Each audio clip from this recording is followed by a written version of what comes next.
Good evening. Welcome to our second candidates forum for the Bridgewater election that will be happening on January 7th, 2023. That sounds kind of impossible, but it will be here soon. I'm Marilee Kenny Hunt. I'm the town clerk, the chair of the Board of Registrar of Voters, and on the Democratic Town Committee. And we're being co-moderated tonight by... My name is Peter Linares. Welcome, everyone. I am a resident here in Bridgewater, been for 25 years, and I'm also on the Board of Registrars as well as a member of the Republican Town Committee, so I'm here to help out. Great. We have 4 panelists tonight. 3 of them are running in their own separate elections. Susie's one of 2 running for her position, and Bradford McKinnon is running in a contested race against town councilor already, Kevin Perry, and Rigobert Noel. And Bradford wasn't able to be here. We're glad he's recovered so that he's with us tonight. We're going to draw questions out of the hat. The candidates have been given the questions ahead of time so they can be prepared with succinct and powerful and brilliant answers. And after they've each answered the same question, we'll move on to the next one. So grabbing one out at random, we have number 2. All right, and I guess we'll just start with Mr. Moore there, right?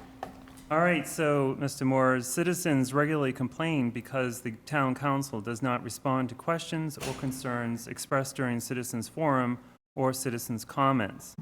What is your opinion of that complaint? Understanding it is impossible for the council to respond on the spot, what would you recommend the council do to address citizens' concerns?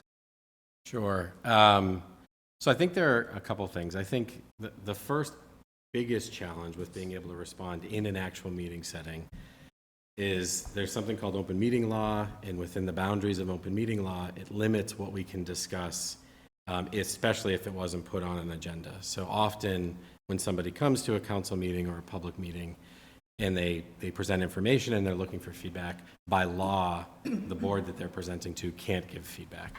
You know, that said, you know, that law governs that instance, and it doesn't mean that you can't provide feedback individually after. So I think at a higher level, it is a responsibility of the town council, and in a case where maybe a specific councilor is addressed, it is the responsibility of that councilor or council to follow up after the meeting, I think, and provide feedback. The tricky thing with that is the way that our meetings are run. If somebody is presenting information, they'll stand up and they'll say their name and their street, but they won't say, and here's how to contact me after. So I would encourage anybody who speaks at a public meeting who is looking for a response to just follow up with an email to their counselor or to the town council clerk or the council president and just say, you know, I presented this information in a meeting. I'm hoping you can provide an answer to A, B, and C. And the town councilor or council clerk should be able to help get specific answers. So I do have an expectation that we should be able to close the loop after the fact. All right, thank you. And Ms. Robinson, would you like to answer next? Would you like me to repeat the question, or are you good? No, that's okay. Okay. Thank you. I'm Susan Robinson, just briefly, just to get my full name out there. I actually can really relate to that question.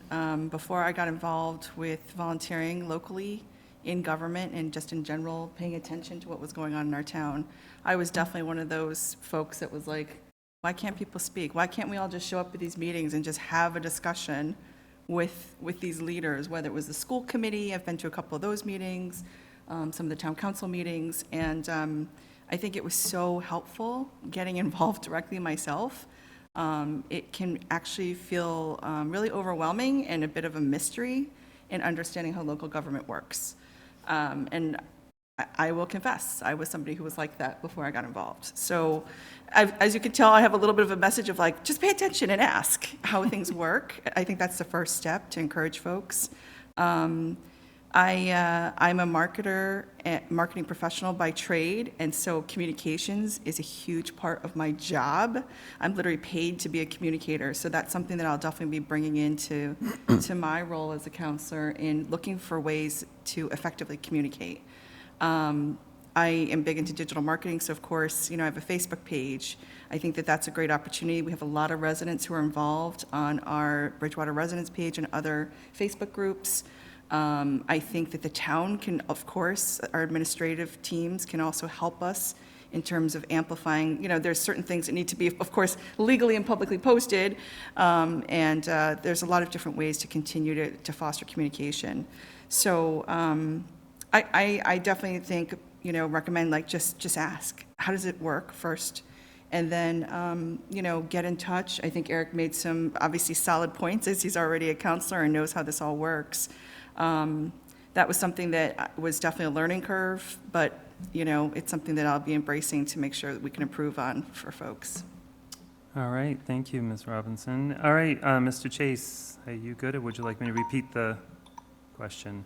No, I think I'm fine with that, Okay. but thank you, I appreciate it. Go A couple of comments I can make about that. And first of all, I think if we look at some of the reasons why the comments cannot be responded to in the same session when it might be asked during citizen comments, as you know, every citizen is entitled to speak before the council for a 3-minute period on any subject whatsoever. And if they choose, they can come and recite a poem. If you look on YouTube, you'll see that actually happens in city and town councils around the country. So the point is, we have no idea what's coming when someone steps up to the podium. Now, Eric made the point, and that's a perfectly valid one, that the likelihood of a violation of the open meeting law is very likely, given that only items on our agenda can be discussed during the meeting. So that's first and foremost the reason that we can't allow immediate response to most questions. But also, the town council is, has a pulse on the community, and we are probably in the course of one counselor or two or a group of 3 counselors might already be engaged in some preliminary discussion of a matter that has been introduced at a meeting by a member of the public. And it might just be premature for us to kind of announce, well, here's something we're thinking of doing. But the point is that we may well already be considering some action on whatever the particular issue or problem that has been presented. We also have to remember that no single counselor can speak for the entire council. Okay, we act by consensus, and we speak through our votes. And so no counselor, including the council president, can speak on behalf of the entire body. That's important to just keep in mind. Any counselor can opine, render an opinion on any subject at all, but citizens aren't looking for an opinion when they do this. They're looking for a definitive answer, and that's the problem. What can be done, we can have a future discussion on the subject. We can question the town manager and have him incorporate a response in his town manager report. We can consider legislation, but the best answer for you is this. Engage in private communication with either the council president or any counselor. Any counselor on this body serves all of the people, regardless of whether they are a district counselor or a counselor at large. Email, in person, by phone, all of that works. We engage in all of that. All right, Mr. Chase, thank you. Mr. McKinnon? Who are you? Brad McKinnon. I just quickly want to apologize to Mr. Noel and Dr. Perry for not being here the other day on Monday. It's very good to finally see a little competition in the race. I understand the aggravation when it comes to not being able to give answers away, but like the fellow gentleman and Ms. Robinson has said before, the open meeting law is it's kind of the rules, and even if it wasn't, not every question can kind of get answered right away sometimes, And there's one thing VP Moore a few months ago brought up was a counselor track or a calendar, that idea you had there. Maybe we can incorporate something like that where you can leave invoices, or you're getting a little alert kind of a system where you get an automated text back when, hey, this can be answered, or you can come in, we can talk, something like that, because a lot of these questions, the answer comes down to communication in the town, and communication is with any business or even your car. Your communication's your oil. It's what keeps everything going. It makes everything going, and that's why the town is on the uprise like it has been. People have been communicating better, but you can still always communicate better than where we're at, Like when I went to go get all of my signatures, it wasn't all people I knew, and a lot of people said, hey, you'll get my vote if you just answer my emails. Plenty of people don't answer my emails, and that's kind of upsetting when we're a small town like we are with 9 counselors, you know? I mean, we have more counselors in major cities, Columbus, Ohio, Phoenix, Arizona. Those are just examples, you know? And with all those counselors, you just think people should be more informed and think their vote matters more than where it's kind of at right now. That's basically All right. it Thank for you. that question. You want me to take that? I just want to make one quick comment. I know it's not my place to, but I do believe that either in the charter or the admin code, it says, and which is it, do you know? The admin code, it says that any questions at citizens forum or citizens comment will be answered by the next town council meeting. So just mention that to you. You might want to change the admin code. Okay. Oh, yeah, you're gonna draw it this time, Peter. Okay, you want to read it out? I will read it out. Oh, this is question number 1. Bridgewater has 32 boards, commissions, and committees. We call them BCCs, where citizens appointed by the town manager and ratified by the town council volunteer their services for 2 to 5 years each. What importance do you attach to these volunteer committees? What BCC meetings have you either attended or read the minutes for in the last 2 years, and why? And let's start with Ms. Robinson. All right. Sure. I've been fortunate as I've been serving, thanks to the appointment from Mary Lee, as a member of the Financial Committee for the town. So I, of course, have been in attendance to meetings while we've been virtual because of the pandemic. You know, we do still do the regular course of business and have the rigor around that. So active participant, and it's been a great experience in terms of learning about, you know, where our funds are going and how things work.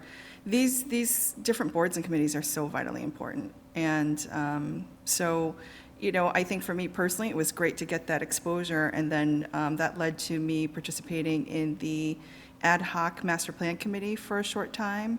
And then I also was a member of the ad hoc DE&I committee.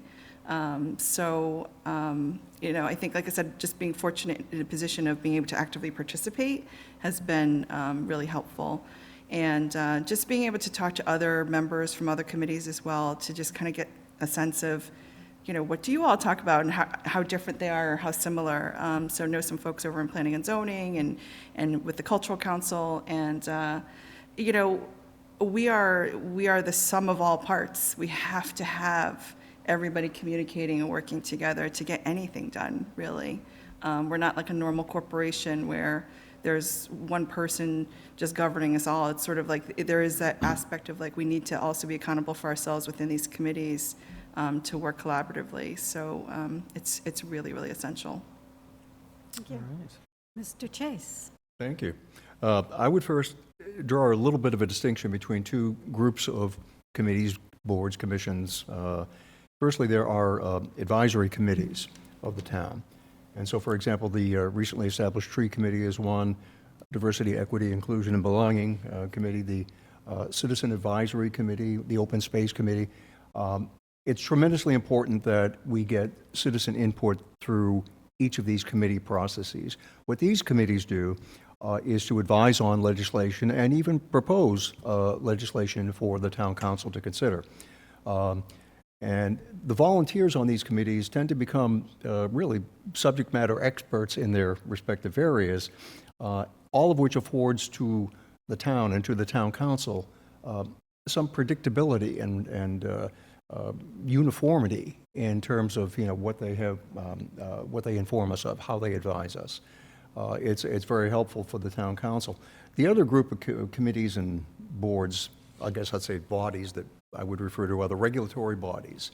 And so, for example, the Conservation Commission is one, the Planning Board is one, the Finance Committee, Community Preservation Committee. These are all established pursuant to Mass General laws. And these are all bodies that are either required by statute to exist in every town, or at least every town has the option to create one such of these. Now, what these bodies do is actually administer state law. they make decisions, they issue permits, they determine things for people. And of course, should anyone have an issue with that, they could achieve redress through the courts. Those bodies can be, and sometimes are, sued. These are incredibly important positions because they're administering state law on behalf of all the citizens of Bridgewater, and we rely on the expertise they bring us. Thank you. Mr. McKinnon? So when it comes to the volunteers, I want to thank all of them, first of all, for all the work they do for the town, giving your own time to help make things go smoothly in the town. I just recently figured out what it feels like to give a little bit, cleaning up the old canoe launch on Spring Street, helping the folks at the Lion Club in the center, do all the decorating. Just felt great. It's good to give back, and I appreciate all those people. When it comes to which ones I've been paying attention to closely, mainly the planning board, to see the process of what it takes to bring business in or upgrade that building, bring this rate up, all that. I've been paying attention to the conservation committee to see what they've been doing when it comes to protecting our wetlands, because that, in fact, does have something to do with the water issues in town. And it's good to have those people, volunteers too, making sure stuff goes right in town. One thing I'm not really sure about is the zoning. It seems like we don't really have that many volunteers for that, or they don't meet a lot. What was it? October 12th was the last time. I clicked the link, it brought up an invalid meeting ID. I clicked the one before that, another invalid. And community and economic development is very important to a town, so if we should try to find some more volunteers for zoning and get that back going, because like I said, I'm not even sure where it's at, but every town needs a zoning board to make things go smooth, and so this person doesn't have this much more of a job, this much more weight on their shoulders and all that. And it's really about it when it comes to that question. I'm going to try to keep them sweet and simple. All right. Okay, I'm just going to interrupt one second and answer My question. your question Yeah, a I little appreciate bit, that. because this is going out on the air, and so maybe it'll be informative. There are 3 members of the Zoning Board of Appeals, Yeah. and the Zoning Board of Appeals is that it's an appeal. So one of the simplest ways that somebody explained it to me when I was first learning these things was anything going to the zoning board is something that's not permitted. Yeah. So it's something that's not allowed. It's something that you wouldn't be able to do under the planning regulations for Bridgewater. So not a lot of things go there. Yeah. It goes through a process, and maybe the planning board denies something, or people are denied a permit for some other reason. Then they appeal it to the Zoning Board of Appeals. So they don't have monthly meetings just like everybody else has them. They have meetings when there's an issue that's coming before them. Yeah. So that kind of explains that non-standard meeting process. And I do believe on the Zoning Board of Appeals, also when something comes before them, all 3 of them have to agree on the decision. Yeah. If they don't all agree, then it fails. So that's just, sorry to interrupt, No, but I you're all going to be appreciate that myself. counselors, or you all are counselors or something. So just throwing that out there. And now, Mr. Moore, we'll come back to you. Sure. So back to the question, are they important, and I guess maybe which ones do I follow? So they're absolutely important. I think in general, in Bridgewater, and I think probably across the country right now, there is a lot of passion for outcomes, right? You can go on any Facebook post and you will hear a lot of different perspectives, but everyone is passionate about trying to accomplish something. The thing that I think is much more rare is the people that turn that passion into passion for participation. So they're actually getting involved in trying to drive the outcomes. And so when I think about committees in town, this is the small subset of people that have turned their passion for what they want to see in the town into like action. And so I think for nothing more than the fact that they're showing up and participating and trying to help, they deserve attention. So I absolutely value them. I think, the trickier part is just the physics of following 32 different organizations. And as a counselor, we follow ours, but I also follow other towns to see what they're doing. We follow the news, we follow Facebook. We get information from a lot of different sources. And there are too many sources to stay current. So what I typically do is I will follow those things that are acting on ideas that I'm sponsoring, right? So certainly the planning board or some zoning changes that I push through. I will typically follow those things that I'm learning about. So maybe a resident has come to me with a question and I need to just learn about that space. And then beyond that, I tend to rely on some of the processes that are in place to summarize that information. So the town manager, when I meet with him, will sometimes give me an update on what's happening. Through the town council meetings, we will sometimes get updates, although we need more than those. And then I will usually go back and watch videos when I can of the meetings. I think the fact that they've been videoed certainly helps in just sort of staying current on things you can't participate in. Thank you. Can I throw in one very, very brief comment, sort of a Certainly. plug for the town? Sure. If you go onto the town website, for folks who don't know that may be watching or listening to this, you can actually sign up for text alerts and email alerts, and that's something that I did some time back that has been super helpful. That's wonderful. You can check off the committees you're interested in and always be told when they're meeting. Yes. Next question. You, right? You're picking, I'm reading. I'm picking and reading? You're picking, I'm reading. I'm picking, you're reading. Number 3, we seem to be going in All order. right. 2, 1, 3.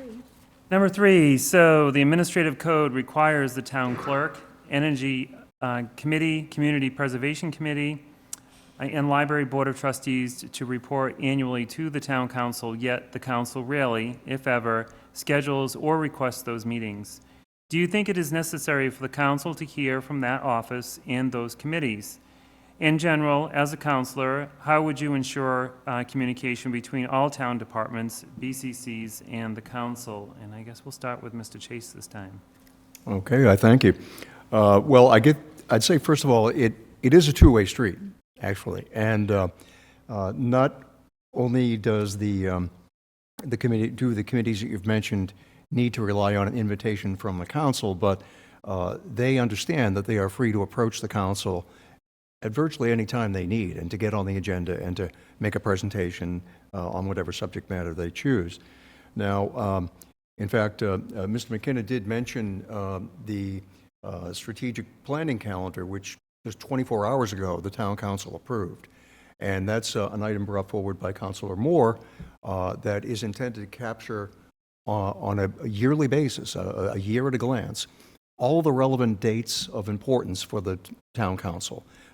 It would be very simple to simply plug in appropriate dates 6 months in advance to alert the committees that those are dates that they should expect to appear before the council, giving them plenty of time to prepare. And I think it would be a very, very simple and a very reliable way to make sure that those meetings actually take place. So that would be my recommendation in that regard. Another possibility, and I did consider this, is that perhaps the town council could actually appoint a liaison. In other words, we have a liaison with respect to the school committee to kind of maintain contact and keep relations with the school committee open and keep channels open. We have a similar one with the Plymouth County Advisory Board. We have a liaison. So with those outside agencies, we do have a liaison. Maybe we could consider a liaison to serve that same kind of need with respect to internal, within the town of Bridgewater, commissions and boards and committees. Something we could at least consider doing, I think, to remedy that. All right, thank you, Mr. Chase. Mr. McKinnon? This is another thing where communication is the biggest issue. And I'm not saying the town needs to be ran like a business, but every business, you got to report quarterly, I'm not saying we need to do it quarterly, but if you do it at least half a year, you can maybe make things flow better. Like, for example, the DPW just went up 20% on all their plowing rates. That could be because last year that no one came before the council, with July being the beginning of the year before the season hit. And 22 hours after I'm done pushing snow for a different town, I come back to town, try to do some driveways and all that. There's 6 feet of snow with windrows on each side of the road. And that's kind of something you can't be conservative about. But I don't want to get too far off because the DPW they do great. But the Leon, sorry, I'm stuttering up a little bit right there. But having someone else go around and communicate for the councils too, like Mr. Chase just offered, could be a good idea too, but at least do 2 meetings a year. Get all the DPWs together, see what they need, see if the water trucks need new trucks, or if DPW needs a new sander, all that. Make sure it can be in the budget, make sure everyone can just be happy and make the town flow how it should. It's been doing pretty good on that level, but like I said, communication is the biggest thing that needs to keep going and upgrading how it's been going recently. Always. And that's really about it for me. All right, then, Mr. McKinnon, thank you. We'll go with Ms. Robinson. Go ahead. May I ask briefly why those 3 specifically? That's what's in the It was admin just one. code. That's what's in the admin code. I don't know. Oh, okay. I don't know who chose them or why, but they're, Yeah. Do you need me to repeat any of that? Oh, no. It's because there are so many others, you know, and, you know, as Counselor Chase had explained, you know, they have different roles as well. I I would think, think, let me just say one thing. So the only kind of department that's in there is the town clerk. Right. That's because I'm an elected official. So the head of the town clerk's office is not someone managed by the town manager. right, All the rest of the departments fall under the town manager, and I think the presumption is that he brings the reports on those departments to the town council. So that's why the town clerk is there. Why those other 3 specific committees have been chosen to be on there, I don't know. yeah. Would definitely say check to both what Mr. Chase and Mr. McKinnon said in terms of communication, as well as thinking about the strategic planning calendar. I think this is an area of opportunity as a counselor for, if I were in this position, to really understand maybe also what is the plan and the focus and the priorities for the year. Because with 32 boards and commissions and committees, that's very, very challenging to schedule everybody, right?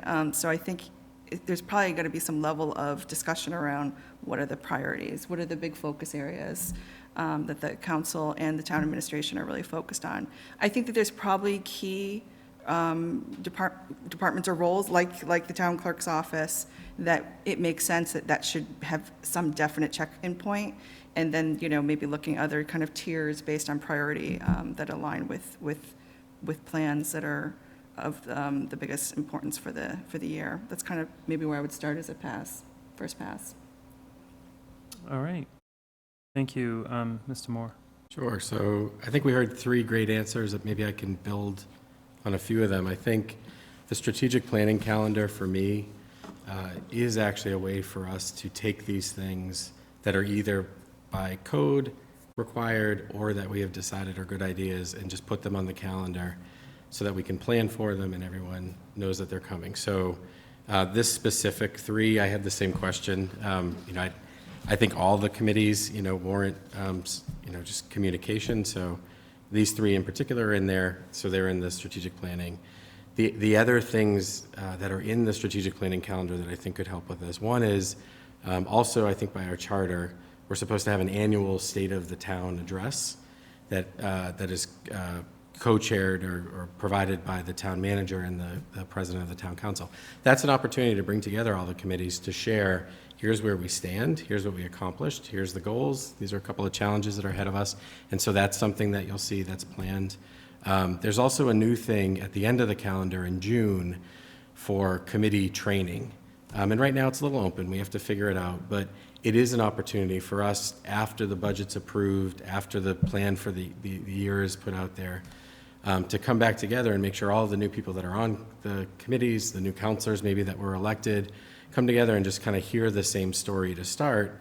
But it's also an opportunity for the committees to train the council and the other members in our government on what they're working on and find out what help they need. So, you know, certainly I think these opportunities for formal updates are great, but informal, just like, hey, I'm on this committee and, you know, my name's Eric, it's nice to meet you. We need more opportunities for that too.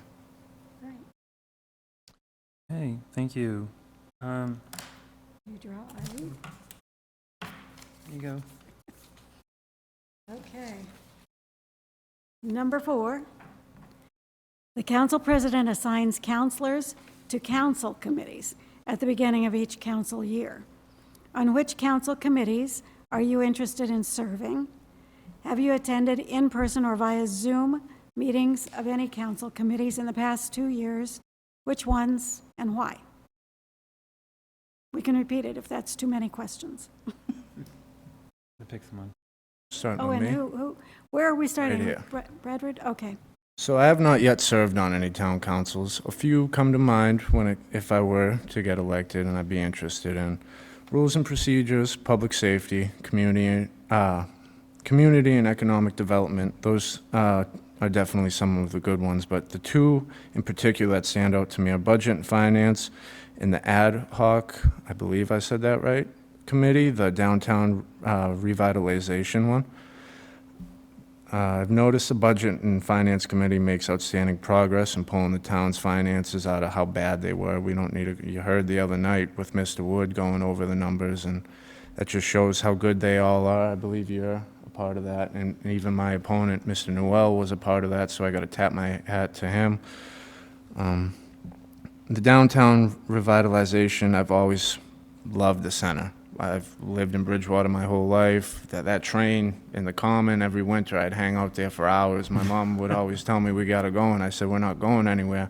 I lived on Spring Street. I used to watch a train go by all the time. That train meant a lot to me. And you go around downtown, it's not like I'm saying it's bad, but it's not what it used to be. It needs a little life. It needs to be brought back. We need to figure out what we're gonna do here, there.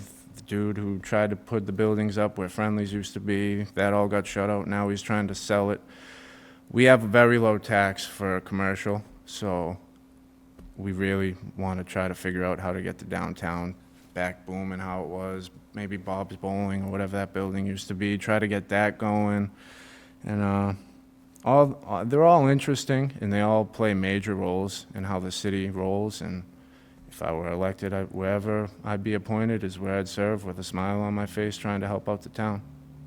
Thank you. And I think we go back to Mr. Moore. Sure. So I've had the opportunity to serve on 2 subcommittees. I did Rules and Procedures and was the chair of that for half of that, and Strategic Planning, and I'm the chair of that right now. So for me, those are the 2 areas where I just have personal interest, and I think I have some expertise that could help. I am interested in downtown and some of the other ones. My background maybe just doesn't align as much with those as it does with these. Strategic planning for me is really important. I think as a town, there are a lot of things that we could do. And as a town councilor, you hear about them all the time. The harder thing is figuring out the things that we should do, like the absolute have to do, and make sure that there's a plan to support that and that we do the work to execute against that plan. And so for me, I'm working really hard to try to elevate the role of strategic planning on the town council and in the town so that everyone is sort of working from the same playbook. We might have different opinions and ideas on how to get there, but at least we know, like, we're pointed this way and not that way. And so for me, that particular subcommittee is critical, to the success of Bridgewater, and it's one that I have a lot of passion about. Great, thank you. And Ms. Robinson? Sure. This is an aspect I'm really, really looking forward to. And the entire reason why I ran is in not just wanting to give back, but also learn more and then be able to give back in that sense of thinking about my professional experience. I am a business and a brand builder. I have a long history in commercial real estate and retail development, having worked with large retailers. So economic development and the downtown revitalization are 2 areas of passion for me. Having had that view on the FinCom, I think also has made me really think about, believe it or not, I have less interest in being on the budget subcommittee because I think I've been fortunate to have some of that experience.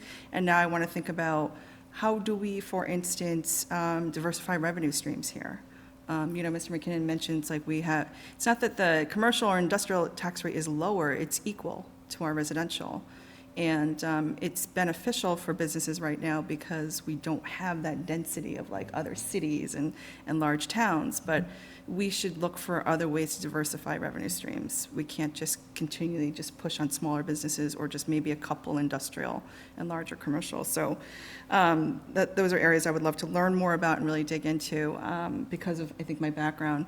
Also related to the background, kind of like what Mr. Moore had mentioned, is strategic planning. I'm a strategist at heart. I really like to look at everything, like what are all the pieces to make things work. So, you know, when you think about like what's the opportunity, what kind of resources do you need to have in place, you know, gaps, opportunities, how do you pay for things, you know, and then also making those connection points between the folks that can really take some action. A lot of these initiatives will take a long time, so we're already behind on some. So the sooner we get more concurrent things in play, the better off we'll be 10 years from now. Great, thank you. And Mr. Chase? I would say firstly, with respect to the committees, the town council committees serve a couple of important functions with respect to the council. And first and foremost, to give an opportunity to enlarge the debate and discussion, and also the research that might be involved. So when some measure is brought forward before the council, some proposed legislation, the respective committee that handles that, or committees in some cases, has a better opportunity than simply a few minutes on the council floor during an open meeting. It's really an unlimited opportunity to discuss, debate, research as necessary. Now, I'm serving currently on the Rules and Procedures Committee as well as on the Community and Economic Development Committee. I've been on Community and Economic Development Committee for a couple of years now. I have previously served on the Public Safety Committee for a short term and also on the Strategic Planning Committee. So I have some sense as to the operation and role of each one of those bodies. I enjoy my work on the Rules and Procedures Committee because it's really somewhat of an extension of my former occupation. I retired just a couple of years ago from working for about nearly 40 years in large Boston law firms and a large Boston corporate legal department, largest corporate legal department in New England. And as my role as a paralegal in those positions, I routinely needed to analyze or draft or certainly review things like bylaws and corporate documents of every kind, resolutions and board votes and all of that, and perform legal research into corporate questions. And it's really very similar to the role of Rules and Procedures, because what we need to do on the Rules and Procedures Committee is to ensure that nothing in the proposed legislation before us would conflict with any other portion of our town code. So that's an important function, and that's really what we do there. I think I'm out of time, so I'll stop myself there. Thank you. Okay. We have one left, right? Yep. Let me just read it. Sure. All right, last question, number 5. What do you see as the most pressing issue for the council in the next year? How did you come to that conclusion, and how do you expect it to be addressed by the council? Mr. Moore? So for this one, I think it's maybe hard to find a single issue, so I'll share my perspective on a couple. You know, I think Bridgewater is an interesting place. I think starting in the 70s, we started sort of switching from farms to subdivisions, and our foot has been like on the accelerator for development and growth ever since. The tricky thing for us, I think, is that the infrastructure hasn't been moving at the same pace. So we're now at a point where we've got a great community, we have a lot of great citizens, and then the services that they need from the community aren't available, right? So for me, I think it's time to put a little bit of effort into just helping those services catch up. So there are many, but again, you know, the must-dos versus the could-dos. For me, the must-dos, water is number one for me, and making sure that we have a plan for water. Right now, I think we're at 85% of our capacity. So we're getting close to needing a next step on that one. So there's some work in flight for that. I think the council is focusing on that with input from the town manager. The next one for me is education. Some of our recent education scores, I think we were second from the bottom in math and MCAS. That really has me concerned, and certainly the school committee is taking steps there to help, but the town also needs to take steps. You know, the more residents we bring in and the younger age demographic puts more students in the classes. So we need to make sure that we're coupled with the school committee in the right way to support them. Roadways is a big one for me, right? I mean, we're seeing holes open up on Flag Street, right? That infrastructure is outdated, and we need to address it. So that's a big one for me. The downtown, and just making sure when people drive through our town, they see the best of us, not abandoned buildings. So those are the big focuses for me. The other last one is making sure that we're doing all of that in a way that is communicating to the community and involving all members of the community, right? I think we need to make sure that we are hearing all voices and everyone is sort of participating in the solution. All right, thank you. Ms. Robinson, sorry. Thanks for writing all my comments. Oh,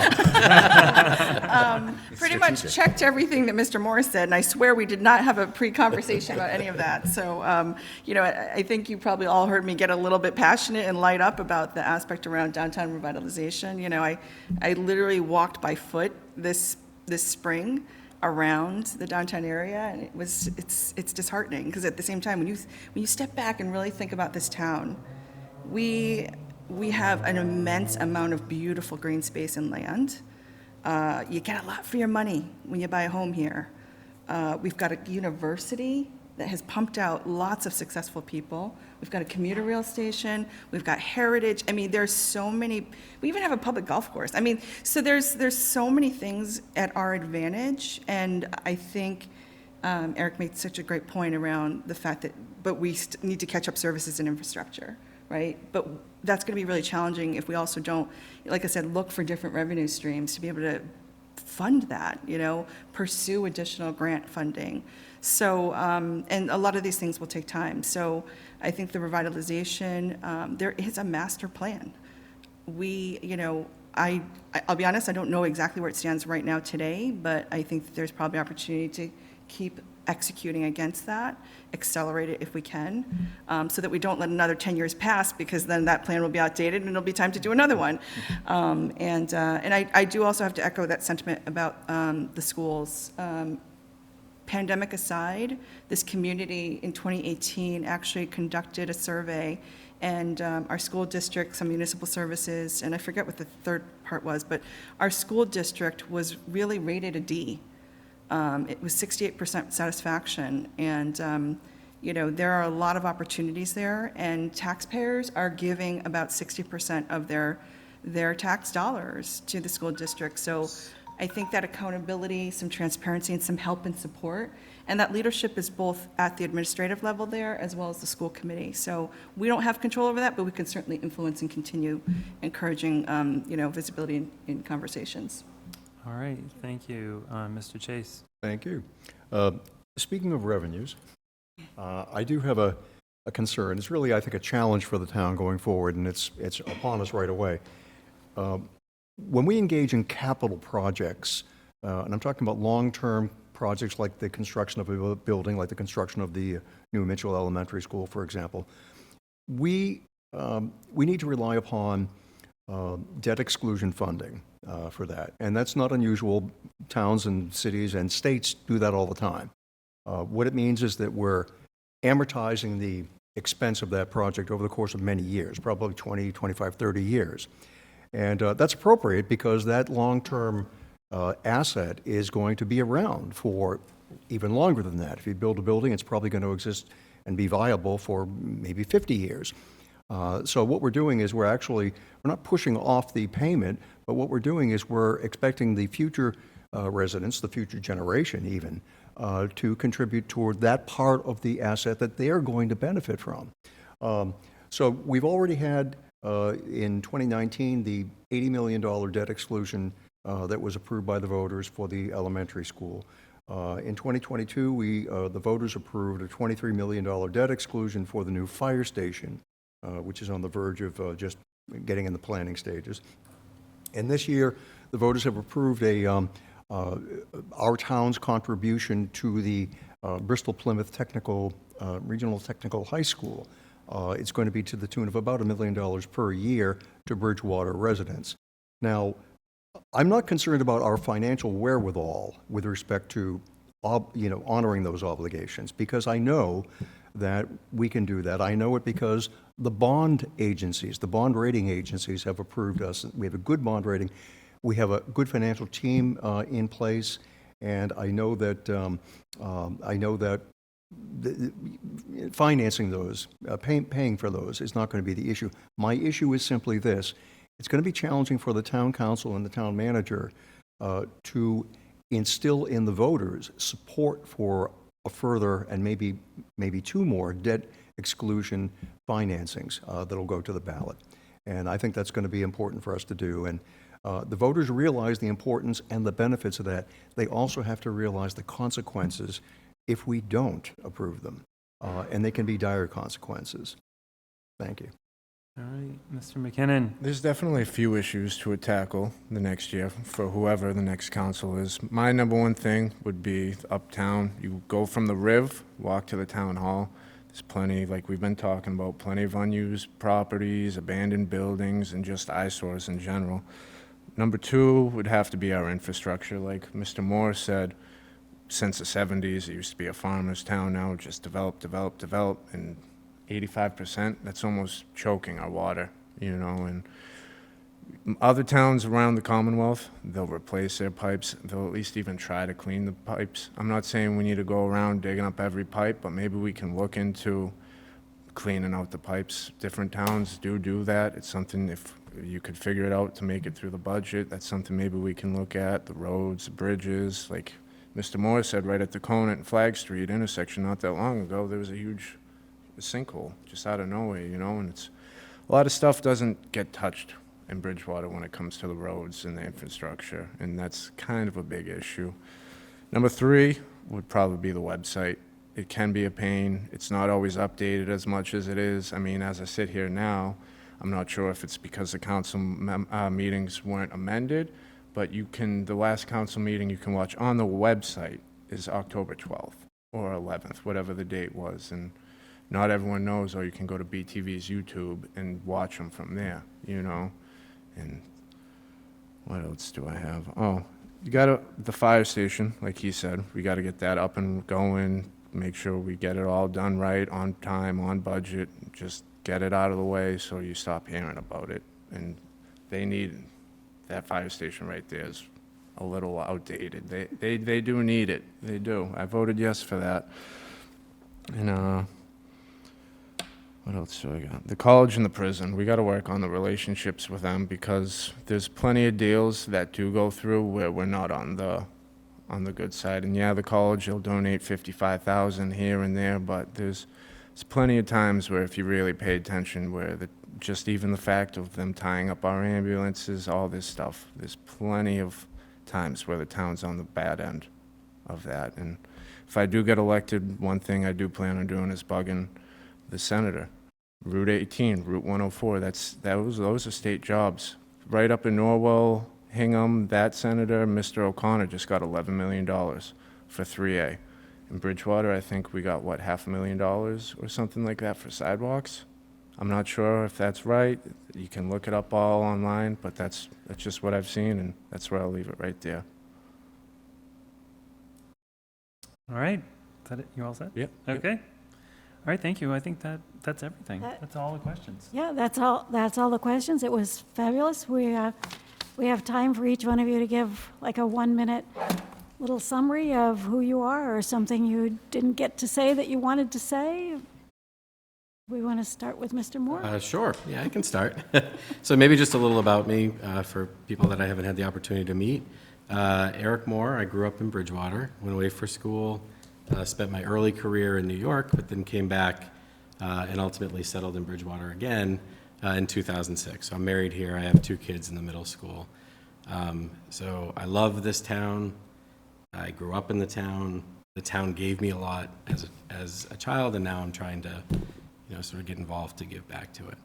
As a member of the town council, I'm very passionate, as I said, about strategic planning. I do think all of these things that we want to do require a plan, and it requires all of us to just align and support that plan. And so a lot of the pushing that I'm giving is there. The other big thing that I'm passionate about is connecting with the community and fixing the communications. So I hope people have found, I try to jump in on Facebook where I can without violating open meeting law. And I answer my emails, and I encourage anyone with questions, whether I'm on the council or not. I want to be a resource for the town, so feel free to reach out. Thank you. Thank you. Ms. Robinson? Thank you so much for hosting this. Again, Susan Robinson. So I'm a mom, Bridgewater resident of 12 years. I'm a wife, brand and business strategist, and community volunteer, having served in local government. I think I've been pretty clear about my passion for economic development, improving leadership for our school district, improving communication, and doing all that we can. Big about communication, so feel free to reach out now, robinsontown.council@gmail.com. Thank you. Thank you. Thank you. My name is Fred Chase. I currently serve as the town council president. I've served on the council since, I believe, 2018, so I've had a few years of experience. My wife and I have resided in Bridgewater for about 35 years. No one knows that because for all those years I was working in Boston. But nonetheless, we intend to remain in Bridgewater. We love Bridgewater. My wife had served as a school nurse in both the Bridgewater schools and at a time in the Taunton schools during those years when our children were young. Our children grew up here, went to Bridgewater schools, and now are often on their own. I look forward very much to the opportunity to continue to serve on the council.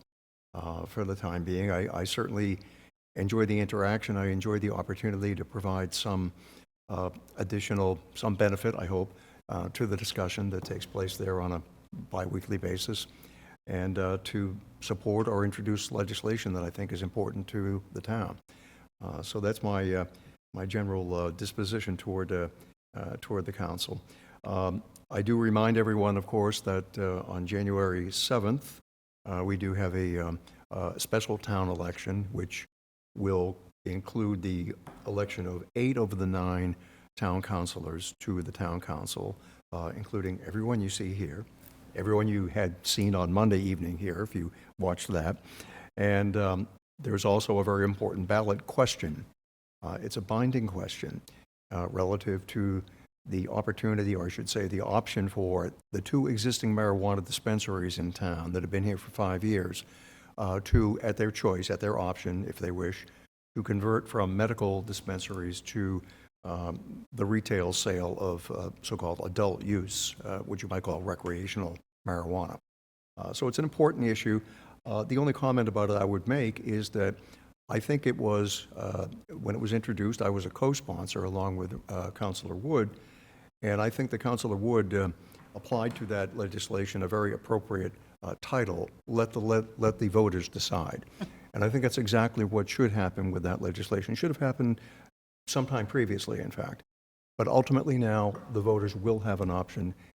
They will be able to make the determination because the council has been unable to do that for a number of years. Now it's in the voters' hands where it should be, and we'll find out what their decision is in January. All right. Thank you very much. Thank you, Mr. Chase. All Mr. right. McKinnon, go ahead. Brad McKinnon. I've lived in Bridgewater my whole life. My grandfather built Bridgewater Fitness back in the day. My father ran the landscape yard next to it. He always gave back to the community. I'm here to give back to the community, following their footsteps. You go back 4 generations. My family's in the Governor Mansion with Maurice J. Tobin. It's kind of in my blood. I'm just here to try to make things keep going how it's going around town and keep, just like I said, keep the communication, bringing it up, because that's all the town really needs, is for everyone to communicate with each other and everyone be happy. I'm just a blue-collar guy trying to make things right. That's about it for me. Thank you all very much. Thank you for stepping up, Thank you. putting your neck out for Bridgewater, and giving us a chance to vote for you on January 7th. We will remind people, please, anyone who's watching, send this URL for YouTube or for BTV to any of your friends. Let other people see who's running. Pass the word around.